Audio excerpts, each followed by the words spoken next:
Olá, meus amigos, sejam todos muito bem-vindos ao canal Isaías Nabi Círculo do Céu. Uma boa noite a todos. Você que for chegando, deixe seu like, deixe seu boa noite no chat.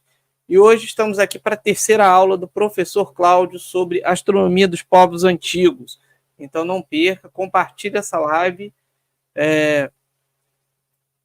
divulgue, porque você não sabe o que está perdendo. É uma ótima aula. Você que não assistiu às outras lives também assista, porque está muito legal. Pessoal, vou chamar aqui o professor Cláudio. Tudo bom, professor? Boa noite, Isaías. Agradeço de novo pelo convite. Toda sexta-feira estaremos aqui. O assunto é imenso. Boa noite a todos que estão me vendo. Então, cada povo, é uma infinidade de detalhes, é um universo, cada um deles. Então, a gente começa a pesquisar, um assunto liga no outro e tem que saber o ponto de parar, senão você não termina. Vai embora. E pesquisar é sempre muito gostoso. E paramos na palestra passada na China antiga. Sim. Preciso falar mais sobre a China e entrar hoje na cosmologia védica, na Índia. Então, que ainda é bem extenso, né? É bem extenso também. Então, hoje a gente termina a China, começa a Índia, e vamos ver se na próxima termina a Índia e começa a Grécia, que também é imensa, muita coisa. Então, é sempre bom lembrar que quando vai se estudar a história de um povo, no caso, a gente está vendo a história da astronomia de povos antigos. Então, para ter uma noção melhor disso, você tem que se colocar, tentar se colocar, porque é impossível, mas pelo menos tentar se colocar naquele lugar e naquele momento, naquela época. Então, os povos antigos, eles são muito diferentes do que nós somos hoje. Muito diferentes. Então, mesmo hoje, quando você vai se colocar, vai estudar uma outra cultura de um outro povo, mesmo hoje, é difícil se colocar naquela posição. Você está acostumado com a sua cultura. Então, a gente está falando aqui além de culturas diferentes, de culturas muito antigas. Então, tem que se colocar naquele momento, naquele lugar, em que esses povos, eles tinham eram essencialmente agrícolas, então uma boa parte da população era ligada à agricultura. A agricultura era importantíssima para eles, então são civilizações que crescem ali próximos ao mar ou próximos aos rios, sempre assim, sempre desse jeito. E a natureza, a ligação do homem com a natureza, o microcosmo, o macrocosmo, então são sempre muito ligados. A natureza tem uma importância muito maior do que nós damos hoje. Então, povos ligados à agricultura, eles têm ciclos para viver. Então, é o plantio, é a colheita, eles vivem em ciclos. É uma coisa muito mais, digamos, organizada do que a nossa vida hoje. Então, nós não temos ciclos para fazer nada. A gente simplesmente sai de casa, trabalha, volta. Não é uma coisa cíclica. Então, para eles é tudo muito simbólico. Para nós, não. Para eles é tudo muito ritualístico. Porque o ritual era importantíssimo. O ritual congregava as pessoas em torno de um objetivo comum, seja construir uma pirâmide, seja plantar para colher, para poder comer. Então, o ritual para eles é muito importante. Nós, hoje, não ritualizamos a nossa vida. A gente simplesmente acorda, faz as coisas e dorme. Não há rituais nisso. Então, o primeiro ponto que tem que ser bem claro é que os povos antigos, eles eram muito diferentes de nós hoje, nesse sentido, da ligação com a natureza, da simbologia. Então, tudo era muito mais simbólico do que hoje. O símbolo era importantíssimo. Tudo era mais ritualizado do que é hoje. Então, nós vamos ver isso muito na arqueoastronomia chinesa. Nós vimos nas outras também. esses rituais. Então, a formação de calendários, e a formação de calendários era importantíssimo para as duas coisas, tanto para a agricultura quanto para os rituais religiosos mesmo. Então, para fazer calendários cada vez mais precisos, é necessário observar o céu, observar, então, as estações, o Sol, a Lua. Então, há muitos calendários que são baseados tanto no Sol quanto na Lua, e é o caso da chinesa, dos calendários chineses. Então, vamos falar mais um pouco da China. E é sempre bom, então, que vocês tenham em mente essa noção de que povos antigos são muito diferentes de nós hoje. Então, quando falamos aos povos antigos, parece que hoje há uma necessidade das pessoas de voltar a costumes muito antigos. Quer dizer, não há volta. Uma volta nesse sentido não é uma involução. Né? Você pode pegar conhecimentos que a humanidade tinha, que a humanidade teve, estudá-los, né, de uma forma bastante rigorosa, mas hoje nós fazemos medicina, astronomia, física, de formas muito diferentes das que eram feitas antigamente. Hoje nós temos uma tecnologia absurda, a tecnologia ela cresce exponencialmente. Então, hoje nós temos um conhecimento muito mais avançado. E há pessoas que querem voltar a tradições antigas, inclusive no conhecimento. É o caso de você ter, por exemplo, cosmologias da Terra, ou então formas da Terra que já não têm o mínimo significado. Para os povos antigos, eu vi aqui com Isaías nas últimas lives, todos os povos antigos consideravam a Terra plana, porque era o que eles tinham, era o conhecimento que eles tinham. Nós vamos ver para na cosmologia védica, na Índia, que esse significado de plano, ele é muito mais simbólico do que para os outros povos. Mas mesmo para os outros povos há um simbolismo muito grande. Então eles unem o conhecimento que eles tinham na época de espaço no sentido geográfico. Então eles conheciam muito pouco do mundo, e nós vimos na live passada, depois deu uma olhada, o mapa do mundo da Babilônia. O mapa do mundo da Babilônia, a Babilônia muito antiga, depois vem, é claro, com comércio, guerras, você tem o conhecimento se difundindo.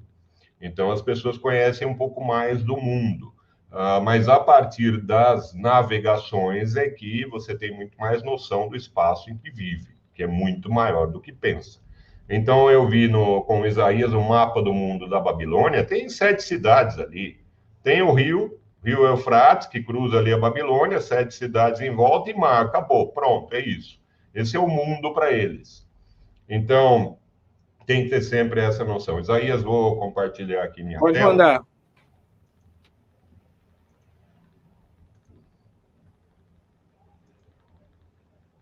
Eu vou pôr na apresentação de slides.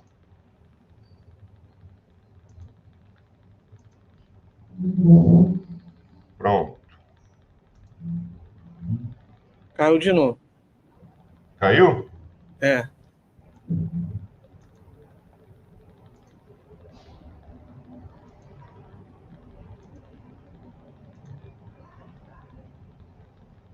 Agora vai. Beleza. Então, havíamos parado por aqui, na esfera armilar da antiga China. Então, eu falei de instrumentos astronômicos, um deles é a esfera armilar, aqui outro. Então, a esfera armilar, provavelmente, ela veio desse instrumento mais antigo, que é um disco com as 28 mansões lunares, ou casas lunares. E aqui a esfera armilar, ela mostra, então, A esfera armilar ela pode ter vários pontos de referência, várias referências diferentes, e ela vai mostrar, então, as coordenadas celestes. Então, os antigos chineses já tinham isso. E vamos ver as constelações chinesas e mapas estelares. Então, você já tem, em ossos de oráculos da dinastia Shang, cerca do século XVI ao XI a.C., ou seja, bastante antigo. Algumas estrelas foram mencionadas, como, por exemplo, a Estrela do Fogo. Estrela do Fogo é Antares. Então, Antares tem um brilho avermelhado, porque é uma gigante vermelha. Então, as constelações chinesas foram organizadas com base na concepção da correlação céu-homem. Isso é muito importante, foi o que eu falei na introdução dessa palestra, que há sempre essa ligação simbólica entre as coisas. Uma tentativa de explicação de tudo ao mesmo tempo. Então, nós vamos ver um pouco mais à frente a ligação da astronomia com a música, com a base 60, com a formação, a construção de templos. Então, havia essa necessidade de juntar todo o conhecimento numa única explicação teórica, né?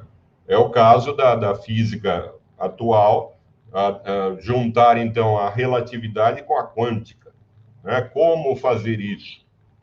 Então, é claro, isso numa disciplina específica. Mas, naquela época, era a tentativa de representar tudo num conhecimento só, um conhecimento único, uma teoria só. Então, havia essa correlação entre o céu e o homem, e as estrelas foram organizadas em uma sociedade celestial. Então, havia uma hierarquia social no céu. E o que acontecesse no céu também aconteceria na Terra. Então, como disse também em lives anteriores, eles usavam muito a astronomia como uma previsão, uma adivinhação de resultados, né? É o que hoje nós chamamos de astrologia. Mas, então, essa astrologia, depois de um tempo, se separa, é claro, da astronomia, e a astronomia vai ter o caráter muito mais técnico, e a astrologia o caráter simbólico. Então, mas naquela época, a técnica era ligada ao símbolo. Então, os astrônomos também eram astrólogos. Os astrônomos também, eles previam o futuro através da posição dos astros. É claro que hoje a gente sabe que uma estrela que nós estamos olhando, ela já não está lá há muito tempo, né? Uma estrela que está, sei lá, 30 mil anos-luz de nós, quer dizer que a luz demorou 30 mil anos para chegar aqui, a estrela já não está mais lá, né? Ela pode ter até explodido, né? Se for uma estrela que possa explodir, pode até ter acontecido algo assim, e nós estamos simbolizando a nossa vida a partir de coisas que já não estão lá e não existem. Então, isso nós sabemos hoje. Naquela época, não. Eles não tinham a mínima noção sobre isso, né? A distância das estrelas, exatamente o que elas eram, não. Então, tudo era muito simbólico. Havia, então, na cultura chinesa, essa ligação entre a sociedade e as constelações, o céu. Sendo que a área polar norte era a mais alta do céu, então simbolizava, representava nessas constelações os imperadores, os príncipes, os ministros, as pessoas de alta hierarquia. E as estrelas, as constelações mais baixas, que ficavam mais baixas no horizonte, representavam, então, o povo, os soldados, as pessoas, então, a população em geral. Então, esse caráter simbólico nós vimos em todos os povos antigos. Aqui um mapa estelar pintado no teto de uma tumba Han, no século I a.C. Há várias interpretações para pinturas de constelações em tetos de tumbas. Nós vimos isso também no Egito. Então, pode ser uma representação de que a pessoa ali, né, pode ser um imperador, ou pode ser um faraó, ele estaria vendo uma outra vida na frente dele. Então, aquelas constelações já representariam a passagem dele para uma outra vida. Aqui você tem o planisfério astronômico de Suzhou, gravado em pedra, de 1247 depois de Cristo. Então veja que nós passamos de uma época, aqui a representação é basicamente lunar, né? O mesmo disco que nós vimos agora há pouco, as constelações conforme a Lua. Então, são as 28 casas, as 28 mansões ou casas. Já aqui, em 1247, veja como você tem muito mais constelações. Então, é claro, como todo conhecimento, há um crescimento, um desenvolvimento, uma evolução desse conhecimento. Como para essas sociedades antigas, a astronomia era importantíssima, como eu falei, por conta de calendários, colheita, são sociedades agrícolas, então, por conta da colheita, por conta do plantio, rituais religiosos, a marcação do tempo é importantíssima e a marcação do tempo ela está relacionada com a astronomia, com observações de fenômenos astronômicos. Então, veja a precisão, o erro aqui é menor que 1,5 graus. Então, esse planisfério astronômico ele foi colocado em computador e tal, e viram que a posição das estrelas naquela época tem um erro muito pequeno, porque havia pessoas que passavam o tempo todo observando, anotando, calculando, há muitos cálculos envolvidos, então não é só observação, tem a astronomia matemática dos povos antigos. Os babilônios faziam isso, os chineses têm um grau muito grande de desenvolvimento da astronomia matemática. Então, veja, aqui o calendário chinês, justamente o que eu estava falando, astronomia matemática. Então, um esforço contínuo de mais de 2.000 anos para produzir calendários. Foram produzidos mais de 100 calendários, metade deles usados oficialmente. Então, era muito importante o calendário, porque havia a teoria chinesa do mandato do céu. Mandato do céu quer dizer o seguinte: o imperador, a dinastia daquele momento, é um representante da vontade divina. Então, o poder ele mostra através do seu sistema de calendário, da precisão desse sistema. Houve, inclusive, na dinastia Han, ela simplesmente adotou o calendário anterior. Aí foi um falatório imenso, né? Como é que adota o calendário anterior? Tem que ser muito mais preciso que o anterior, é uma nova dinastia. Então, os calendários, eles mostravam justamente também o poder de uma dinastia. Então, adotou o calendário da dinastia Qin, provavelmente porque, nesses primeiros anos da dinastia Han, eles não tinham o conhecimento suficiente para fazer a formulação de calendários. Então, adotou os anteriores. Não dava para ficar sem, né? Não, deixa o calendário para lá. Não, tudo era baseado no calendário. Como nós hoje, né? Chega sábado e domingo é diferente de uma segunda, terça. Né? Chega julho é diferente de um dezembro. Então, há uma série de coisas que o calendário é que vai ditar.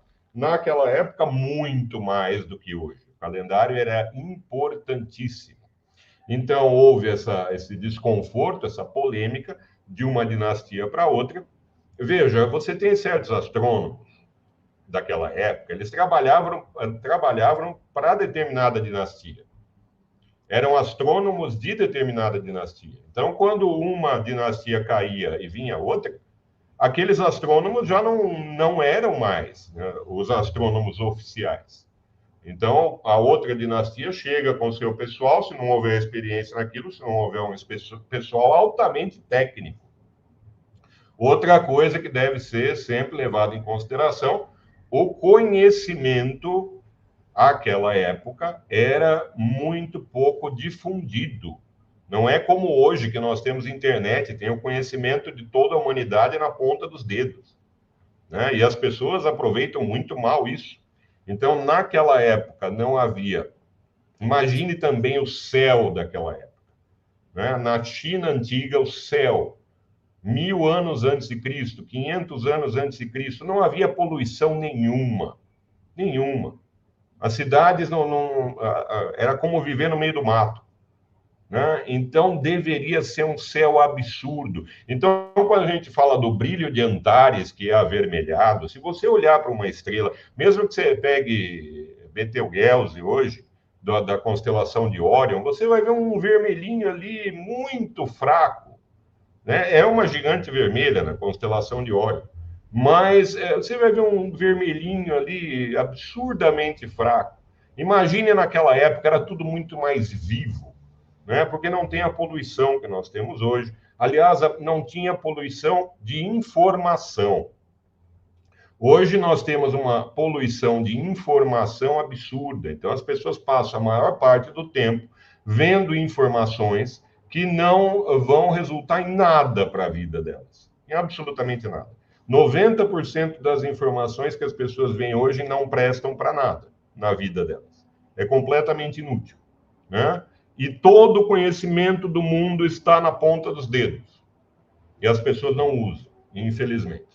Então, naquela época não havia isso. O conhecimento ele era muito restrito a determinadas partes da população que lidavam com isso. Então, por exemplo, o cara que trabalhava no campo, ele tinha um conhecimento sobre aquilo que ele fazia. O sujeito que trabalhava com cavalos tinha aquele conhecimento e assim por diante. Então, o conhecimento específico, que hoje nós chamamos de científico, não dá para dizer que naquela época era uma ciência, tanto que ela era misturada muito com a simbologia, como eu disse, e além disso não tinha a técnica, o rigor e o método que nós temos para a ciência hoje. Mas era o começo, eram os primeiros passos. Nós vamos ver que na Índia, a ciência ela era muito mais avançada à mesma época do que para outros povos. Mas veja, então a formação de calendários é importantíssima para as dinastias. Houve, então, esse grande desconforto, essa polêmica, que de uma dinastia para outra não houve reforma do calendário. Então, o calendário chinês é um calendário lunisolar, baseado no movimento do Sol e da Lua. Nos cálculos astronômicos, os chineses usaram o solstício de inverno como ponto de partida. Então, a previsão precisa das posições do Sol e da Lua, isso é muito importante. Falei com Isaías em lives passadas sobre o ciclo de Saros, usado na Babilônia e depois também na Grécia. Inclusive, o mecanismo de Antiquítera, ele usa o ciclo de Saros para a previsão de eclipses. Então, vou falar mais um pouco sobre essas previsões, porque hoje muita gente diz que com o ciclo de Saros é suficiente para prever eclipses, não precisa de mais nada além disso. Não, não, de forma alguma. Então, veja que... Professor, só uma pergunta. O ciclo de Saros dos babilônios previu eclipses, por exemplo, que só poderiam ser vistos na América, aqui na América? Isso. Eles sabiam o dia do eclipse. Aliás, era uma possibilidade. O ciclo de Saros ele é bastante complicado de trabalhar. Você tem as séries do ciclo. Então, o que é previsto numa série não aparece na outra. Uma série vai até determinado ponto. Tem uma série de problemas no uso do ciclo de Saros. E ele diz, né, o dia, não diz onde. Não diz onde vai acontecer. Não diz onde. Então, não era na Babilônia. Hoje vai acontecer o eclipse. Onde? Não sabemos, vai acontecer. Né? Se eles...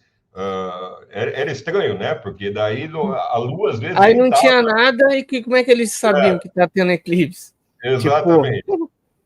Então, além de saber quando, tem que saber onde. Então, tem que separar ali os dias, falar, não, hoje aqui na Babilônia vai acontecer um eclipse, assim. Então, é claro que isso só acontece com maiores desenvolvimentos, né? Também na China. Então, veja que a previsão de eclipses era importantíssima, era aí uma pedra de toque do calendário. Então, era muito importante eclipses. Porque o eclipse ele tem um significado simbólico muito grande, né? O eclipse é um fenômeno natural lindo. assustador para aquela época, né? Imagine.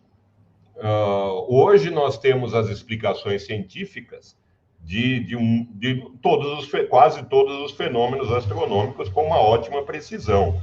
Nós sabemos, além de como acontece, por que acontece. Né? Naquela época, não. Eles podiam saber quando acontece, mas não por quê. Por quê? Então, do que é feito o Sol? Né? É um fogo. Não havia. Hoje nós temos, né, um conhecimento muito maior. Então, os eclipses, eles eram muito importantes para o calendário. Então, antes da descoberta isso é muito importante, que não cheguei a falar em lives anteriores, as perturbações dos movimentos solares e lunares. Então, a dificuldade de prever um eclipse está no cálculo das perturbações. Perturbações são, por exemplo, o problema dos três corpos. Você tem a interação gravitacional de Sol, Lua, Terra, outros planetas, inclusive, interferem. Então, há uma série de interferências, de perturbações nos planetas. Dos planetas, inclusive, há uma série de perturbações. Então, conforme são calculadas de forma melhor essas perturbações, aí você vai ter uma previsão muito melhor do eclipse. Então, isso tem que ser contado. Então, estava conversando com Isaías, falamos várias vezes sobre o ciclo de Saros. Não, o ciclo de Saros, ele é, muito impreciso comparado com hoje. Então, veja que essas perturbações, é claro, elas foram sendo descobertas ao longo do tempo. Aqui você tem, desde a época de Hiparco até hoje, as coordenadas geocêntricas da Lua em função do tempo são descritas por uma série desta forma aqui. Veja, esse apóstrofe que é em cima não significa derivada. É simplesmente o ajuste. É um ajuste do período. Então, você tem o T é o tempo, A é o movimento médio, o E são os termos periódicos que dependem da posição mútua do Sol e da Lua. Esses termos periódicos são chamados de perturbações. A primeira é devida a Hiparco e sua amplitude máxima é de cerca de 6 graus. A segunda, também conhecida como evecção, foi descoberta por Ptolomeu. Seu valor máximo é de 2,5 graus. Enquanto a primeira se deve à órbita elíptica, a segunda se deve à influência do Sol. Então, gente, não adianta simplesmente você ter ali uma série pequena, digamos, alguns anos de observação de eclipses, e você tenta, como eles determinaram o ciclo de Saros. Os chineses, um pouco mais à frente, eles têm... Deixa eu ver se eu falei aqui. O ciclo de Saros chinês? Então, é como se fosse. Em um determinado momento, eles percebem também esse ciclo, né? Mas, veja, o ciclo de Saros, ele é usado pelos gregos. Os gregos importam dos babilônios o uso do ciclo de Saros, inclusive os mecanismos daquela máquina de Antiquítera, ele usa o ciclo de Saros para prever eclipses. E a precisão é muito pequena. Muito pequena. Então, muita gente fala do mecanismo de Antiquítera como um computador da antiga Grécia. Não. Primeiro que ele era usado em salas de aula. Não era o mecanismo de Antiquítera, descoberto por volta de 1911 por pescadores, e depois refeito, né? Foi um trabalho imenso, eu vou falar isso numa live depois, mais para frente. O mecanismo de Antiquítera, ele foi todo reconstruído a partir das peças que foram encontradas, né? Foi todo reconstruído, calculado, há centenas de artigos sobre ele, e calcularam, inclusive, a precisão do mecanismo. Em relação a eclipses, por exemplo, ele é muito pouco preciso, e ele usava o ciclo de Saros, né? Então, aquele mecanismo era usado essencialmente em salas de aula. Não era nenhum mecanismo científico, né? Não era usado pelos cientistas da época, era usado para dar aulas. Então, há todos esses artigos sobre isso, é interessantíssimo. Deixa eu ver se eu falo sobre o ciclo de Saros chinês aqui. Ciclo de Saros chinês, gente, seria quando eles tiveram uma ideia, né, do ciclo que os babilônios também perceberam. Então, veja que nessa sequência, com o A e os vários Es, o A seria o movimento médio e os termos periódicos, as perturbações, que são várias. Centenas de perturbações. Quanto mais Es você tiver nessa série, mais precisa é a sua previsão de um eclipse, né? Então, hoje há milhares desses termos na série. Milhares. Então, cada um é de um detalhe, né? Então, não dá para você prever simplesmente eclipse com ciclo de Saros, com coisas assim, dessas épocas antigas. De jeito nenhum, de forma alguma. Então, como eu disse, começou ali a história da descoberta dessas perturbações. Aqui você tem no dicionário de Oxford, dicionário de astronomia, o que é a perturbação lunar. Então, os movimentos do Sol, o movimento do Sol, as perturbações do Sol, elas são muito mais facilmente descritas do que as perturbações da Lua. A perturbação lunar, então, é um desvio do movimento orbital da Lua, de seu comportamento de acordo com as leis de Kepler. Resulta não apenas da presença perturbadora do Sol e dos planetas, mas também das forças das marés e das formas oblatas da Terra e da Lua. Então, você tem um leve achatamento nos corpos, justamente por conta do seu movimento de rotação, você tem um leve achatamento, isso vai influenciar, as marés vão influenciar. Então, tudo isso são perturbações no movimento da Lua e que vai causar uma alteração na previsão do eclipse. Então, a teoria lunar leva em consideração todos esses fatores para produzir uma descrição matemática das posições e velocidades geocêntricas passadas, presentes e futuras da Lua ao longo de milhares de anos. Tal descrição contém não apenas termos que descrevem a órbita, mas também centenas de termos periódicos. Quanto mais termos você tiver nessa equação anterior, nessa série anterior, mais precisa vai ficar a sua previsão.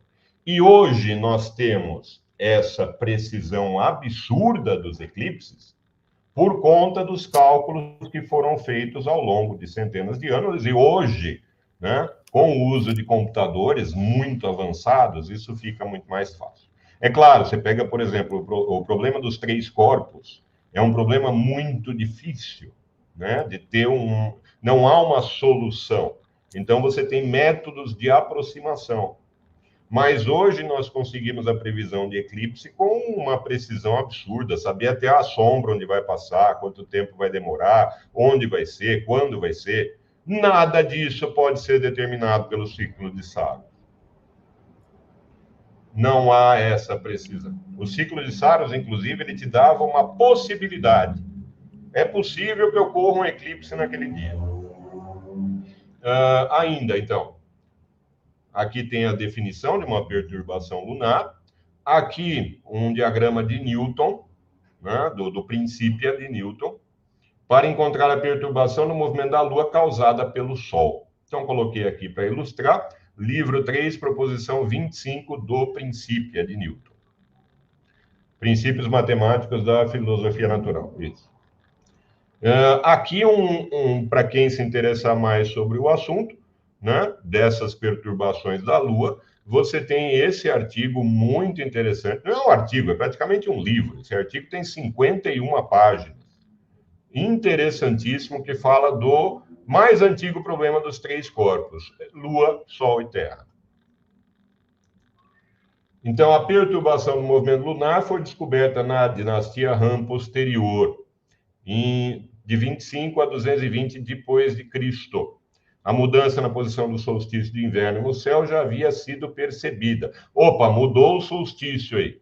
O que aconteceu? A precessão dos equinócios.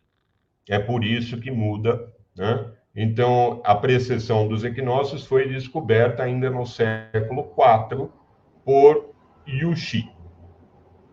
A previsão dos movimentos planetários era uma parte importante da astronomia. É melhor eu falar um pouco mais sobre o que é a precessão dos equinócios.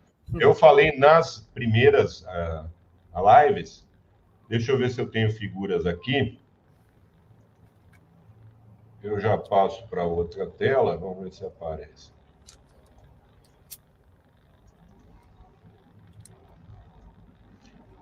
Aqui tem um outro documento. Eu tenho que parar um e passar o outro, né? Espera aí.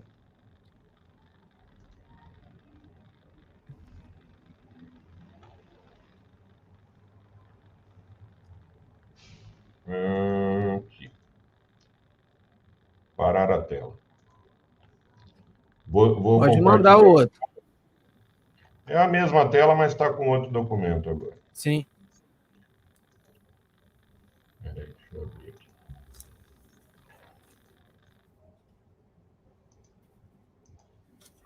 Está em doc. Vê se foi a Isaías. Foi. Então, gente, esse é um livro que eu estou escrevendo, na verdade. Está com 128 páginas.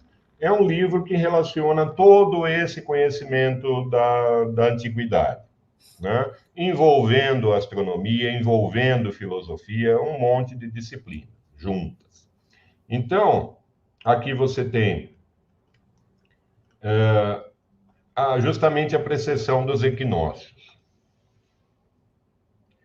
Será que a base... essa é uma hipótese muito interessante. Será que a base 60 ela foi baseada na precessão dos equinócios? Né? Então, peraí, deixa eu achar aqui uma figura para mostrar para vocês o que é a precessão dos equinócios.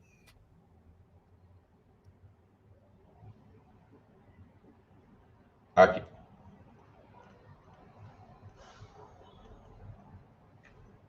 Qualquer hora eu preciso terminar de escrever esse livro. Eu parei na Harmonia do Mundo de Kepler.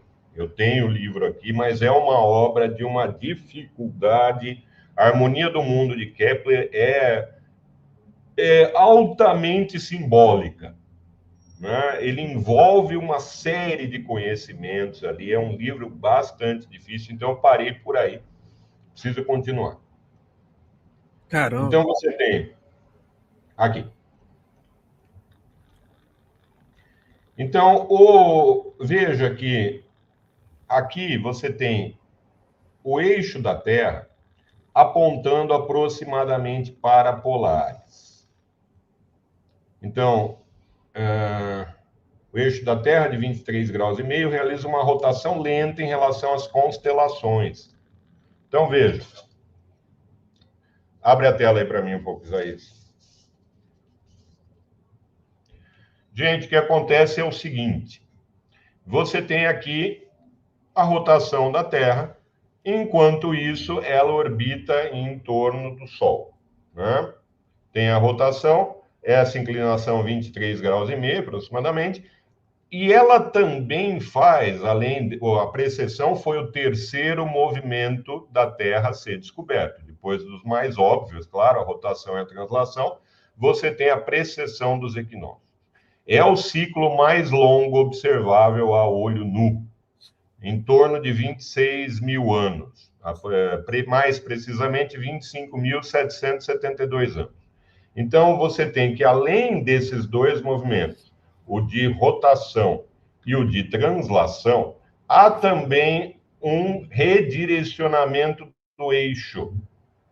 Então, o eixo, ele vai continuar aos 23 graus, vai haver uma pequena diferença desses 23 graus ao longo do tempo, muito pequena, mas o eixo vai fazendo assim, um movimento de peão, desse jeito. Então, hoje está pronto, pode voltar, Isaías, para a apresentação. Então, hoje está voltado para Polaris, em cerca de 8 mil anos será a estrela polar será Deneb, em 12 mil anos Vega. Então, a estrela polar ela vai mudando conforme o tempo. E isso tudo é registrado ao longo da história. inclusive o movimento de precessão. Apesar de ser um movimento muito sutil, né?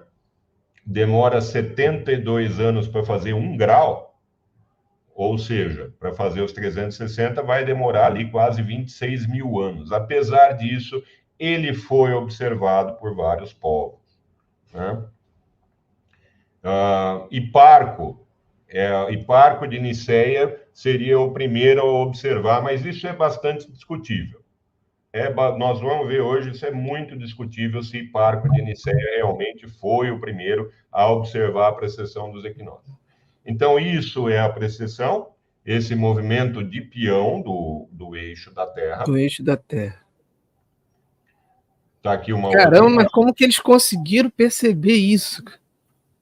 Então, com observações cada vez mais precisas ao longo do tempo, né? Então, por exemplo, você vê de um ano, demora 72 anos para fazer 1 grau. Agora, os babilônios, eles tinham mais de 800 anos de observações astronômicas. E o Hiparco, ele pega todas as observações. Do Hiparco sobrou muito pouco, Hiparco de Niceia não sobrou quase nada, mas quem fala muito sobre ele é justamente o Cláudio Ptolomeu. No Almagesto, Cláudio Ptolomeu fala muito do Hiparco, e lá fica claro que o Hiparco observou isso, o movimento de precessão, através das anotações dos babilônios. Então, os babilônios tinham muitas anotações sobre essas diferenças. Você tem, falei na live anterior, o próprio Neugebauer não reconhece que os babilônios já teriam descoberto a precessão dos equinócios. Eles anotavam, então, com muita precisão para a época, eles anotavam ali as diferenças de observação e, com isso, o Hiparco chega à conclusão que havia esse movimento, a precessão dos equinócios. Então, aqui, ó, Lucas, isso sem telescópio, hein? Sim, sim. É claro, é como eu falei no começo da live, o céu era outro, gente. O céu era outro. Você olha para o céu hoje, você não vê uma estrela. É impressionante. Você tem uma poluição de luz, uma poluição de uma série de coisas, fumaça, mas uma série de coisas que acaba atrapalhando qualquer observação astronômica. Os observatórios são colocados sempre no meio do mato, em grandes altitudes, para evitar isso. Agora, numa cidade, você não vai ver de jeito nenhum. Agora, imagina, sem poluição, vai para o meio do mato, bem longe, vê aquele céu fantástico. É muito bonito de se ver, é claro. Eles conseguiam ter muito mais detalhes da visualização do que nós temos hoje, né? Então, verdade. E eles tinham sistemas, eram, claro, sistemas básicos, instrumentos básicos, mas conseguiam saber ali em graus com uma certa precisão, né? E o que causa o movimento de precessão? Justamente são torques diferentes aqui, né? Então, você tem aqui a Terra, a direção para o Sol. Expliquei aqui. Então, a figura mostra a seção transversal de uma hipotética Terra elipsoidal homogênea com sua esfera inscrita em um corpo celeste B. Forças gravitacionais, devido a B, atuando em elementos de massa iguais, localizados simetricamente sobre a linha que passa pelo centro, na direção de B, são de magnitude igual e produzem torques iguais. Enquanto em direção opostas, elas se cancelam. Regiões E1 e E2, fora da esfera, não são simétricas em relação à linha de direção B. Por isso, existem torques resultantes nessas regiões. Então, justamente por conta desse formato, você vai ter regiões direcionadas para o Sol que são diferentes. Então, isso vai causar um torque. Um torque seria, vai ter um giro ali, né? Claro, não vou definir torque tudo aqui, mas vai ter um giro causado por essa diferença na distribuição de massa ali para a direção do Sol. Isso é causado também porque não é uma esfera absolutamente perfeita. Você tem uma esfera achatada ali e com uma distribuição de massa diferente. Certo? Então, essa é a diferença de torques. Sim, sim. A inclinação muda pouco, mas o suficiente para provocar glaciações. Então, Tiago Bonito, aí eu não me lembro da influência da precessão dos equinócios, eu lembro dos ciclos de Milankovic. É isso?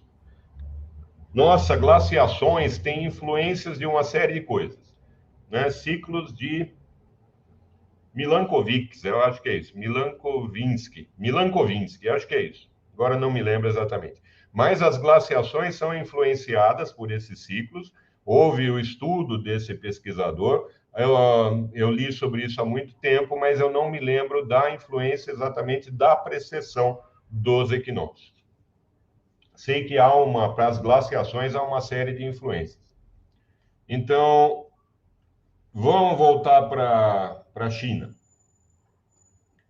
Eu acho que a precessão dos equinócios ficou clara, o que é justamente esse giro de peão que é causado no eixo da Terra.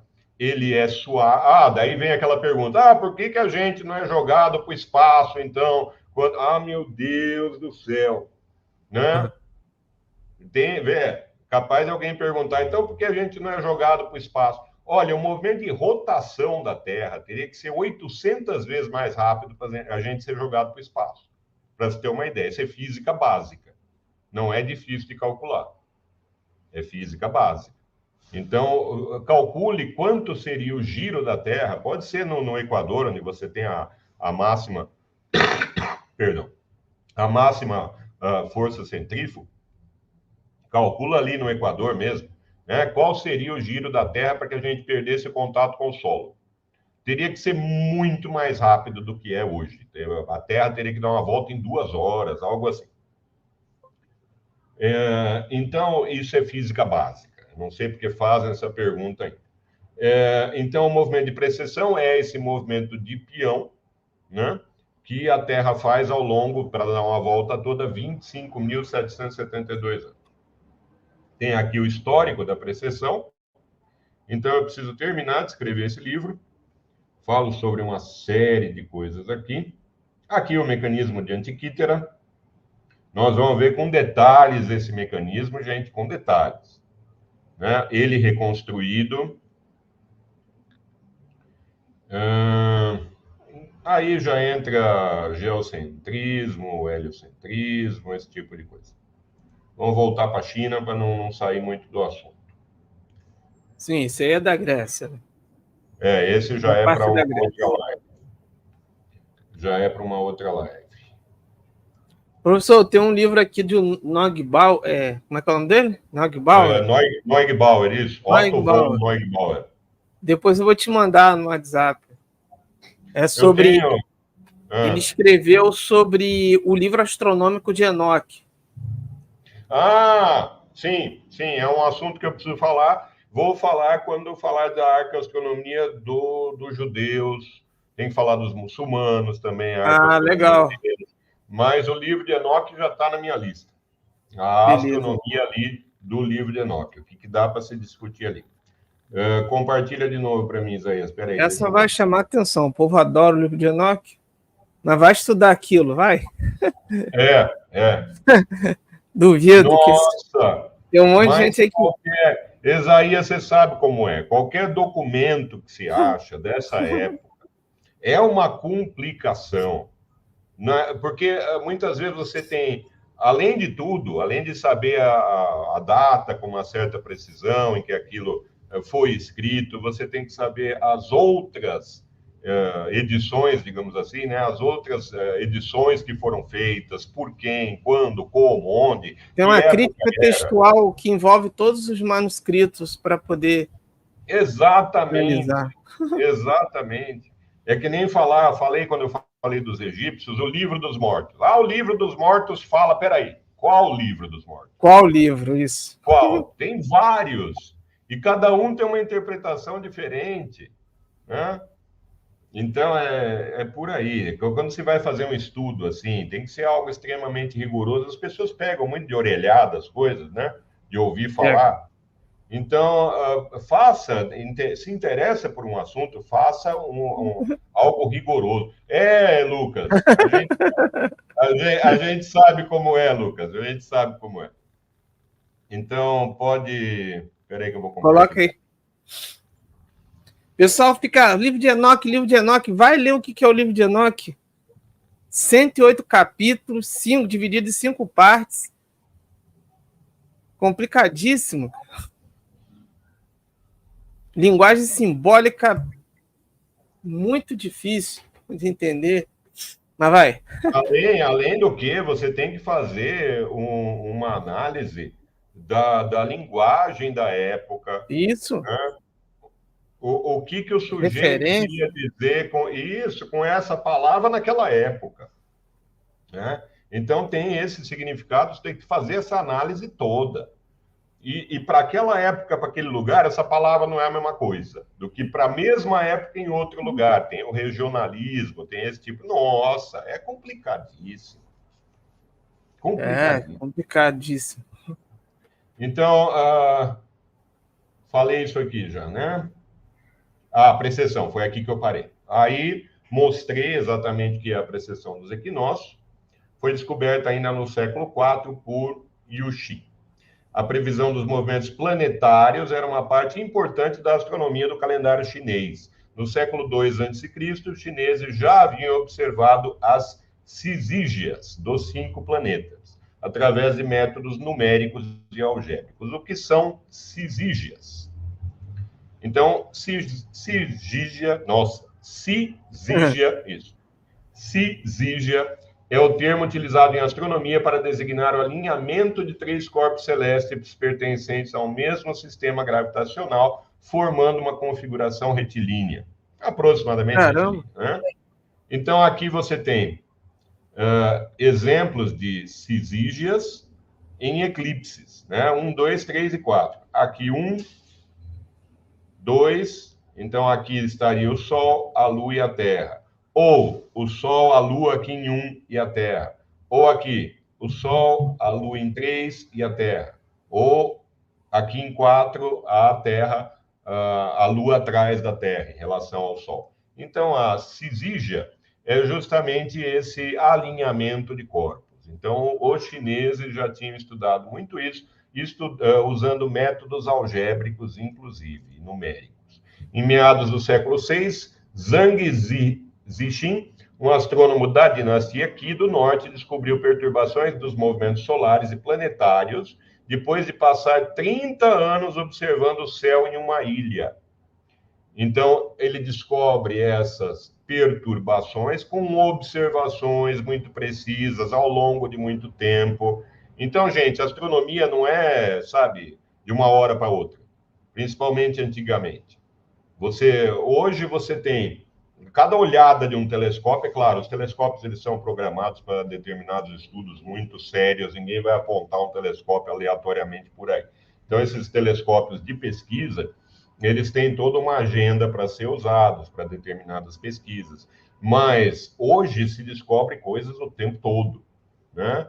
Naquela época, não, você precisava de uma paciência incrível para observar um corpo celeste ali, um fenômeno qualquer, e ao longo de muitos anos perceber qual é a mudança dele, por que ocorria essa mudança. Então, pode ser que essas perturbações, pode ser não, é o mais provável que o Zhang Zixin, ele não sabia a causa dessas perturbações, né? Eles não tinham ali a noção que depois veio com Newton, de gravidade, a gravitação, etc. Então, eles não do atração entre os corpos. Então, eles não sabiam isso, mas sabiam que houve uma perturbação, que era para estar em tantos graus e houve uma diferença. Essa diferença foi por causa do quê? Então, ali houve uma perturbação. Então, no século XI, a precisão do cálculo dos movimentos planetários na China já tinha atingido o mesmo nível que o da Europa no século XVI. Então, veja como as observações chinesas eram extremamente precisas. E isso, é claro, gente, por conta do que eu falei no começo da live, era importantíssima a formação de calendários na China, e isso se dava com a previsão e a precisão das observações. Aqui o astrônomo da dinastia Tang, em seu sistema de grande expansão, inventou o método de interpolação de segunda ordem, com intervalos variáveis, que equivale à fórmula de interpolação de Newton 9 séculos depois. Então, depois de uma pesquisada, não vou me deter para explicar o que é uma interpolação matemática. Então, depois vejam, você tem 2 pontos, A e B, e você vai descobrir coisas ali para o intervalo entre A e B através da interpolação. Então, eles já usavam esse método matemático também. E podemos entrar na cosmologia védica da Índia. Eu não sei quanto tempo eu tenho aí, Isaías. Vou falar um pouco da cosmologia védica e a gente continua. Então, faltava essa parte das constelações chinesas e da astronomia matemática na China. E o mais importante foi falar das perturbações do movimento lunar para a previsão de eclipses. Então, os chineses, na antiga China, já conheciam perturbações, não de jeito nenhum com a precisão que nós conhecemos hoje.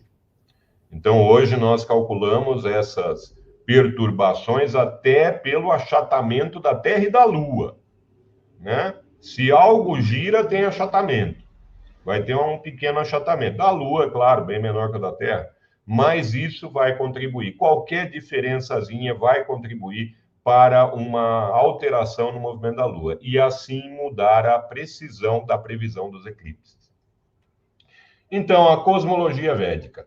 Como eu falei também no começo da live, para entender a arqueoastronomia de um povo, você tem que entender a história desse povo.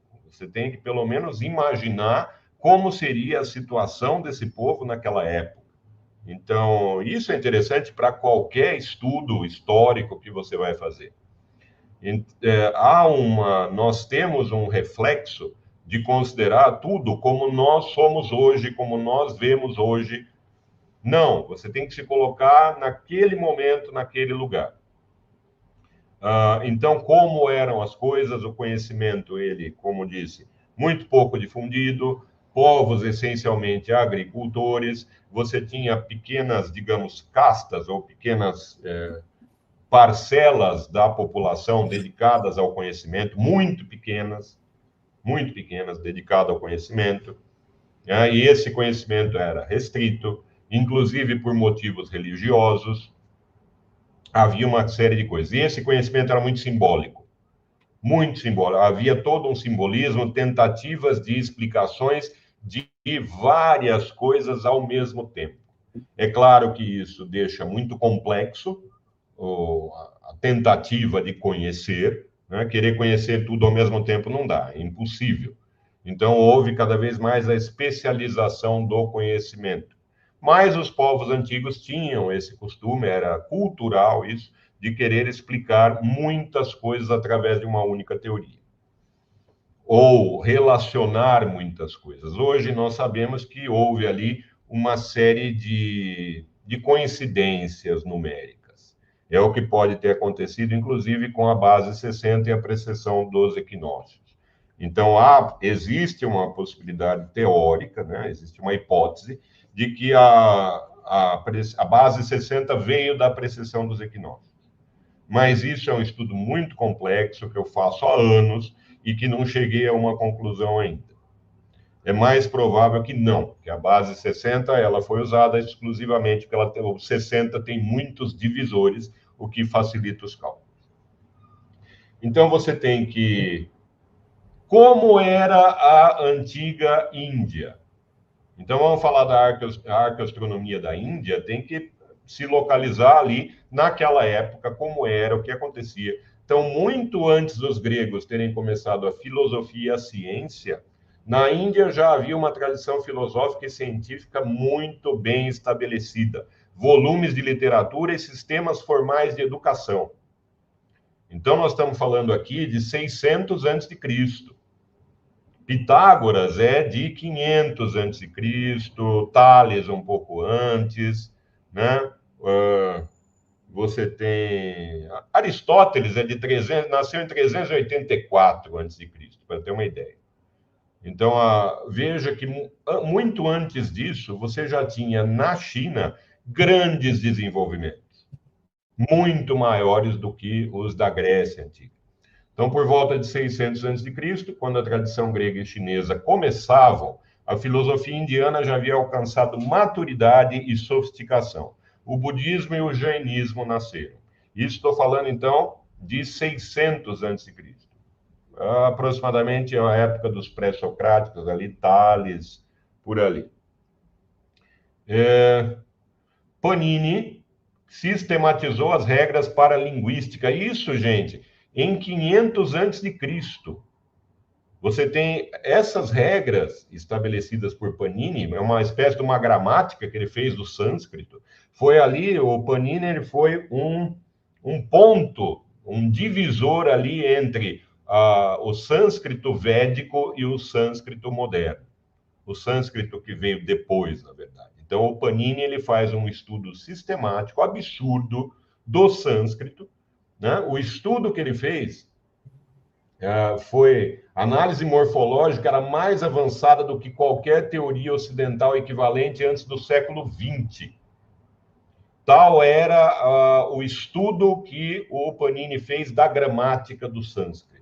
Era uma coisa absurda, isso em 500 a.C. Então, só foi comparado esse estudo a estudos do século XX. Para vocês Caramba! para vocês verem o grau ali de sofisticação daquilo. Muito sofisticado.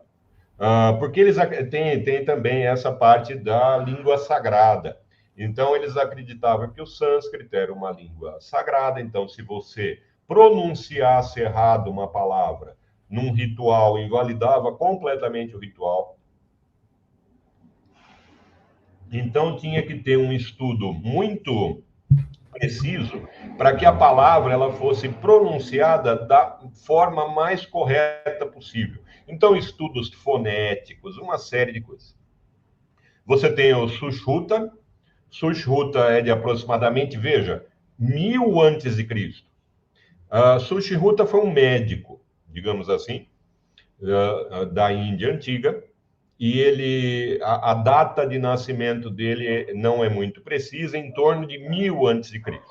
Então, nessa época, ele já compôs uma enciclopédia médica sobre cirurgia, que é o Sushruta Samhita, em que, em sua forma estendida, tem 186 capítulos e contém descrições de 1.120 doenças, 700 plantas medicinais, 64 preparações de fontes minerais, 57 de animais e 121 instrumentos cirúrgicos. Então, 1000 anos antes de Cristo, Sushruta, ele já fazia rinoplastias. Então, a pessoa perdia um nariz, ele colocava outro no lugar. Ele já fazia rinoplastias. Ele foi o primeiro cirurgião plástico, digamos assim. Caramba! Então, vários métodos de enxerto, rinoplastia, neurocirurgia, entre outros. Neurocirurgias, inclusive. Eu uso nesses 3 últimos slides. Deixa eu ver aqui. Não. Nesse slide eu falo do Panini, ponho uma referência. Aqui eu falo do Sushruta. Aqui põe uma outra referência e no final falo da Universidade de Taxila. Aqui dá para pronunciar Taxila. Eu ponho outra referência. Então, as referências estão aqui. Para quem tiver interesse nessas afirmações que eu estou fazendo, estão aí as referências. Então, veja, além de tudo isso, por volta de 500 antes de Cristo, a Índia já tinha universidades. Universidades. Então, centros de estudo de diversas disciplinas. A Índia, então, a Índia antiga, ela era muito mais desenvolvida à mesma época que os chineses, que os gregos. Né? Então, havia ali um grande desenvolvimento. Muito desse desenvolvimento vem justamente Aqui algum dos instrumentos cirúrgicos usados na antiga Índia por Sushruta. Tem vários aqui. Coloquei para quem tiver mais interesse, está aqui à direita o artigo de onde eu tirei a imagem, que fala justamente sobre a prática da medicina na antiga Índia. Então, você tem os Vedas. Vedas quer dizer conhecimento. Você tem 4 Vedas, essencialmente. 4 livros, digamos assim. E o mais antigo é o Rig Veda. Ele é datado de 1500 a.C., mas por uma tradição oral, né, por passar ali oralmente esse conhecimento antes de ser escrito, o Rig Veda ele pode ser muito mais antigo que 1500 a.C. Então, o Rig Veda, ele tem ali, você tem os Upanishads. Upanishads, eles vêm depois. Então, nos Upanishads é que você tem um conhecimento filosófico mais sedimentado. No Rig Veda, você tem muita coisa sobre filosofia, por exemplo, né? Então, e você tem sobre a cosmologia védica também, que nós já vamos falar. Então, aqui você tem a Bhumandala, da cosmologia védica. Muita gente diz que isso é uma representação da Terra plana. Não, de jeito nenhum, de forma alguma. Eu acho que a cosmologia, todas as cosmologias da antiguidade, elas são muito simbólicas. Mas a da Índia é muito mais simbólica. Então, você tem aqui a representação de um estado de espírito. Então, aqui no plano, você tem a sua vida na Terra. O plano, ele você fica ali, né, naquela ilusão. Então, o plano representa a ilusão. Maya é a ilusão. Você pode ir para cima ou para baixo conforme o seu desenvolvimento espiritual. Então, a cosmologia védica ela é muito mais simbólica do que as outras. Tanto é que, se você falar que isso é a representação física da Terra, né? Tá aqui. A inspiração para a Bhumandala veio justamente da flor de lótus. Vê, olha o Monte Meru aqui. Monte Meru. Monte Meru. No centro da flor de lótus, você tem o Monte Meru, que é um cone de ponta cabeça, né? Então, a representação do universo ela é baseada na própria flor de lótus. Está aqui o Monte Meru no centro. Então, se a cosmologia védica representasse uma realidade física, você teria que ter 7 planetas acima e 7 abaixo. Porque esses discos, dá para ver meu cursor, né? Dá. Sim. E esses discos aqui representariam justamente órbitas planetárias, a projeção das órbitas planetárias. Então, os planetas estariam aqui para cima ou aqui para baixo. Então, há uma representação. Esse plano é justamente a ilusão em que vivemos, né? Que Kant chama de coisa em si. Nós nunca vamos saber como as coisas são realmente. Tudo é uma ilusão, né? Então, realmente, nós não vamos saber mesmo. O que é esse copo d'água? Isso aqui é o que exatamente? É uma nuvem de elétrons de determinada maneira que se comportam assim, assim. Mas e daí? O que é um elétron? O elétron é constituído... Não, eu quero saber exatamente o que... E um átomo, o que é? Ele tem quarks. E o quark, o que é? Então, se você continua essas questões, você nunca vai chegar em lugar nenhum. Nós nunca vamos ter um conhecimento absoluto sobre as coisas. De jeito nenhum. Principalmente porque nós estamos dentro do universo. Então, nós perdemos um ponto de vista. E não dá para estar exterior ao universo, porque estaríamos em outro universo e aí teríamos que saber sobre aquele segundo. Então, as pessoas exigem da ciência um conhecimento absoluto que ela nunca prometeu a ninguém. Isso tem que ficar muito claro. ninguém vai ter um conhecimento absoluto das coisas, porque nós estamos dentro da realidade. Então, já perdemos um ponto de vista, porque estamos dentro e não tem como sair da realidade. Isso é muito importante, que fique claro, né? A ciência ela não trabalha com verdades absolutas, ela trabalha com evidências. Quando você tem milhões de evidências, a questão está fechada. Pronto, é um consenso científico. É assim que funciona. Então, para a cosmologia védica, você tem essa mitologia, esse simbolismo todo envolvido. Se não fosse simbólico, então, na nossa realidade física, teria que ter oceanos de iogurte, leite, manteiga, vinho, caldo de cana. E nós não temos oceanos de caldo de cana, de vinho, de leite. O de vinho ia ser fantástico. Não temos. Não temos. Então, tudo isso é simbólico. Veja, vai da água salgada para a água fresca. São 7 estados de espírito. São 7 evoluções espirituais. É assim que isso deve ser entendido.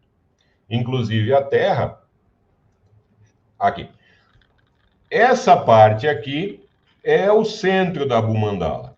A Bhumandala está bem grande aqui na primeira imagem. Aqui, bem no meio, você tem o Monte Meru. Sim. Então, aumentando essa imagem aqui do centro, seria esta daqui. Isso. Então, há 2 interpretações. Essa daqui seria a Terra. Esse círculo aqui seria a Terra, uma Terra plana também, né? Mas, na verdade, um estado de espírito, uma ilusão. E aqui seria a Índia. Então, esse Bharatavarsha, pronuncia-se Bharatavarsha. Esse Bharatavarsha seria essa parte aqui, seria a Índia, só essa parte. Aqui está o Himalaia, Cordilheira do Himalaia, aqui seria a Índia. Outras interpretações, isso está nos Upanishads. Outras interpretações sugerem que das 7 ilhas que você tem aqui em Bharatavarsha, uma dessas 7 ilhas seria todo o planeta Terra, e não esse disco aqui do qual sai o Monte Meru. Então, há essas 2 interpretações. Mas, gente, tudo isso é muito simbólico. Bastante simbólico. Depois, veja que os Vedas, eles significam conhecimento, como já disse, e você tem ali, nos Vedas, já os principais conceitos da filosofia indiana. Mas, veja, há um grande preconceito da filosofia indiana no Ocidente, né? Não pode nem, acho que nem posso dizer que é um preconceito, é que não é colocado num currículo de um curso de filosofia, por exemplo. Você não vai ver filosofia indiana, talvez veja como uma matéria ali que você faça, não está no currículo oficial, né? Você pode fazer como uma eletiva, por exemplo, em alguma faculdade.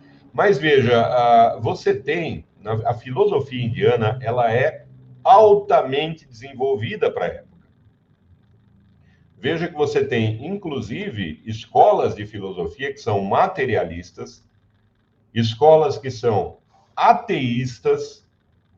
Essas 3 escolas, Sankhya, Nyaya e Vaisheshika, elas são ateístas, né? E esta aqui é materialista. Então, tem tudo isso. Você tem na filosofia indiana as escolas que aceitam os Vedas seriam como se fosse a Bíblia para eles, né? A comparação é muito grosseira, mas digamos que os Vedas... É uma comparação mais grosseira, mas digamos que os Vedas seriam os livros sagrados dos indianos, assim como a Bíblia também é um livro sagrado. Então, um livro em que eles baseiam uma série de conceitos, né? E você tem escolas que aceitam os Vedas e escolas que rejeitam os Vedas. E aqui você tem... É como se alguma filosofia judaica rejeitasse, né, sei lá, a Torá, o Pentateuco, esse tipo de coisa. O que acontecia era... A Bíblia tem a Torá, os escritos, né? e o Antigo Testamento, Torá, os escritos e os profetas. Os saduceus, por exemplo, que era uma das seitas judaicas do primeiro século, eles só aceitavam a Torá, rejeitavam os outros livros. Só a Torá, só os 5 primeiros livros. Agora, tem algum dos judeus que rejeitaria tudo? Nesse Inclusive caso, a acho que Torá? não. Não porque eu não sei se os Vedas se funcionam da mesma forma, mas a escritura ela tem um teor religioso mais do que filosófico, né? Então, acho sim, que tem é a razão, tem religião que razão. está em primeiro lugar. Se há uma Sim. filosofia desenvolvida depois, por exemplo, Filo é considerado um filósofo, né? Mas ele tem a Torá também, tem a escritura hebraica. Então, acho que não, no caso do judeu, não. Todos, Então, no caso do judeu, nenhum seria deles vão. muito mais difícil rejeitar por conta que ele estaria rejeitando a própria religião. Isso. Sim. No caso dos indianos, não. Eles podem simplesmente, porque eles podem aceitar os Vedas ou rejeitar os Vedas nas diversas escolas Então, filosóficas. os budistas rejeitam os Vedas. Os budistas rejeitam os Vedas, os jainistas rejeitam os Vedas. A escola Charvaka, ela é materialista, inclusive. Né? Então, Por você isso tem... que, no caso, por isso que tem um hinduísmo, né? Será que o hinduísmo tem a relação com os Vedas? Porque o Então, budismo e o hinduísmo são coisas diferentes. são. O termo hinduísmo, ele seria um termo muito mais geral que pegaria a cultura ali da Índia, né? Sim. Seria relativo à própria Índia. Eu prefiro filosofia indiana do que filosofia hindu, por exemplo. Tá. Então, eu acho mais correto o termo filosofia indiana. Então, veja como aquela época que nós estamos falando, e vamos entrar na próxima live, na arqueoastronomia propriamente dita da Índia antiga, naquela época você tinha na Índia um desenvolvimento enorme em todas as áreas do conhecimento. Você tinha universidades, você tinha livros sobre cirurgia, você tinha gramáticas muito desenvolvidas e todas essas escolas de filosofia que estão aí. O senhor falou, né? Tá falando aí, só vem na minha cabeça uma cena que eu tinha um professor de filosofia, só que ele era platonista, né? E ele disse uma vez que filosofia é só dos gregos. Aí um aluno perguntou para ele, mas nem a filosofia hindu? Aí ele falou, eu estou querendo dizer que a filosofia é coisa dos gregos, mas não significa que haja outras formas de pensamento. Então ele queria dizer que a Índia tinha uma outra forma de pensamento que não era a mesma da grega. Sim. Não, mas apesar de ser chamado de filosofia, será que procede? Então, você chama de filosofia essa técnica de conhecimento. A filosofia não deixa de ser também uma técnica, uma forma de pensar. Essa forma de pensar ela vai ser a mais lógica possível. Inclusive, há várias correntes há uma corrente que defende que a filosofia dos pré-socráticos foi influenciada pela indiana, muito pela indiana, e depois a indiana ela recebeu a influência de Platão e Aristóteles.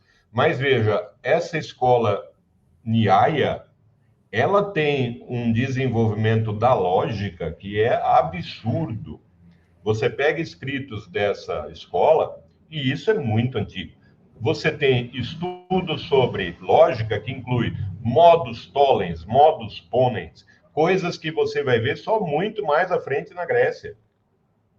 Então, você tem para essa diversificação das escolas de filosofia indiana, que são muito mais antigas que as gregas. Então, enquanto os gregos estavam ali pelos pré-socráticos, os indianos eles já tinham uma filosofia bastante avançada, né? Não só a filosofia, como outras áreas de conhecimento. Então, essa é uma... Deixa eu ver, acho que acabou por aí. Sim. Essa é uma introdução, pode fechar, Isaías. Sim. Pode fechar. Isso, obrigado. Essa é uma introdução ao assunto da cosmologia védica.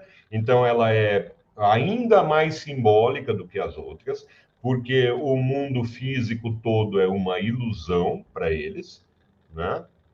É uma ilusão, e essa ilusão, com o conhecimento, você chega à iluminação. Então, é só através do conhecimento que você vai conseguir escapar dessa ilusão que é o mundo físico.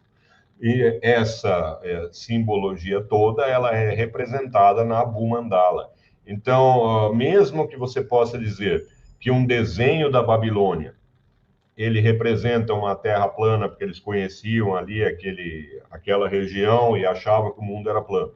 Mesmo que isso valha também para os egípcios, que nós vimos. Para os indianos, não. De forma alguma. Não é uma representação física da Terra de forma nenhuma. É uma representação simbólica. Sim, sim, verdade, Tiago. É uma representação simbólica de estados de espírito e mais nada, de evoluções espirituais, de sair da ilusão. Só isso. Então, não houve ali para. Tanto que a base, como nós vimos, a base é a flor de lótus. Né? Se basearam numa flor para fazer a representação do universo. É lindo isso, é belíssimo. Mas é tudo simbólico. Tudo, muito mais do que as outras. Muito mais. Então, na próxima live, a gente continua vendo a própria arqueoastronomia, aí sim, os estudos. Primeiro, eu sempre começo com a cosmologia, a cosmogonia de cada povo. Então, como eles viam o universo, como eles, através de símbolos ou de deuses, eles viam a formação do universo. Então, houve, no caso nós vimos batalhas de deuses, desmembramento de deuses. Então, sempre há também essa cosmogonia, essa formação do universo pela parte mitológica. Ou através de algum tipo de material. Nós vimos o Atman, né? O Atman dos egípcios. Então, o Atman, ele é simplesmente uma essência que vai formar o universo. Então, tem essas duas vertentes para explicação dos povos antigos do universo, da formação do universo, através de deuses ou através de essências. Então, você tem o Yin e o Yang na China, vimos também. O Um se divide em dois, que se divide em três, e assim por diante. É uma explicação também. São duas vertentes diferentes de explicação. E depois, visto isso para cada um dos povos, a gente entra na parte técnica, que é justamente o que eles descobriram, os calendários, a parte de cálculos, né? Como eles calculavam eclipses, como calculavam órbitas de planetas, tudo isso. Nessa primeira parte da Índia, então, ficou essa cosmologia, né? Explicando um pouco dos Vedas, etc., e na próxima a gente entra na parte mais técnica da Índia.